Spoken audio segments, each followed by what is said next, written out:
Hi everyone, this is Rebecca Keppel. Welcome back to the Stash Bash. This is a YouTube hop where a bunch of us crafters get together and bash a stash of product. This month is either chipboard or die cuts. I actually don't have any chipboard in my stash right now. I've gotten rid of most of it, but I do have a ton of die cuts. And these actually were all from one Scrapbook Circle kit.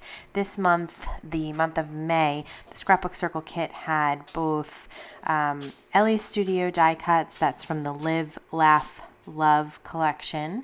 They also had some tabs that are die cut from Illustrated Faith, and they had a pack from Pinkfresh. So I'm going to do a process video where I try and use up as much of these die cuts as I can. So let's get started. I have a background piece of pattern paper that's from Pink Paisley Paige Evans Oh My Heart collection. This was in the Scrapbook Circle kit as well. And then I've put a large tag from Vicki Boutin also in the kit in the middle of four phone photos. These are smaller sized photos that I printed from my phone.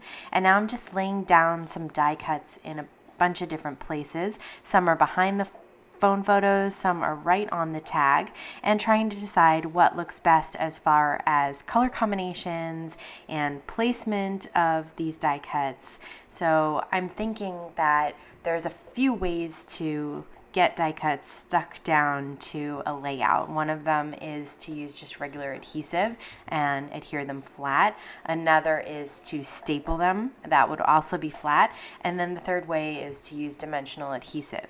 So I'm going to mix and match the ways that I get my die cuts stuck down so that there's kind of a mix of height on this layout and it gives it a little bit more depth and dimension. And to start out, I have some of these die cuts running off the tag there at the bottom. I probably will end up changing that up, but for right now, I have two little flags at the top, and I'm going to start to introduce some other embellishments as well. You can see I have the wood veneer from Jillibean soup that was also found in this month's kit, and I'm laying some of them right on top of the die cuts. And that's another way I think that is fun to mix up your die cuts, is to have embellishments adhered on top of them. Again, it just gives it some more depth and dimension. So now I'm adding some foam tape behind some of these die cuts on the Vicki Boutin tag, and I love using the foam tape for this because it gives it enough dimension without really adding too much bulk to your page. When I have a really thin one, I just use a pair of nonstick scissors and cut it down into a nice thin strip. So I like getting a wider roll of foam tape and then just cutting it down when need be. I'm going to do the same thing for that arrow there. Just keep cutting thin strips of the foam tape and then adhering them down in a nice dimensional way. And so I kind of start mixing up exactly where I'm going to put these so that they all end up fitting on the tag.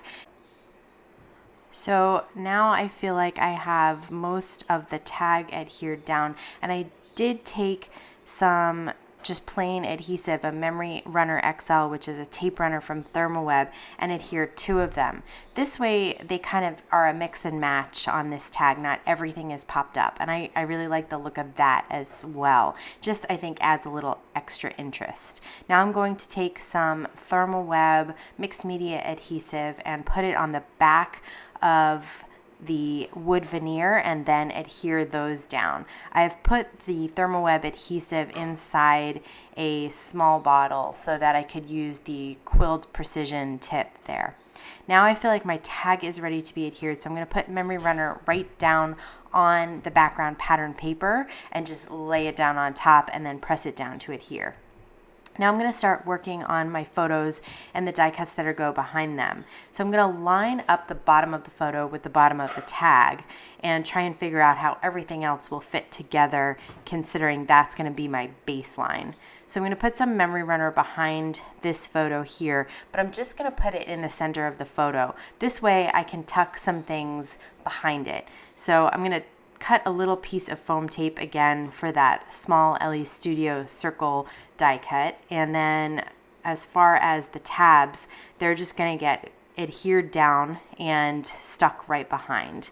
So I do the same thing with all the photos. Then I take my tiny attacher and staple those top tabs. And now I'm using my T ruler to put down my title, which is from the Webster's Pages stickers.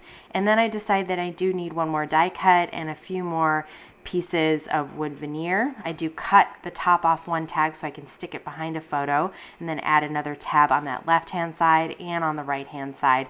Again, adding some more wood veneer with the ThermoWeb mixed media adhesive. And that is my layout. Really came together very quickly. I feel like because all the die cuts really work well together, and I like the look of it because there's that mix of dimension and flat.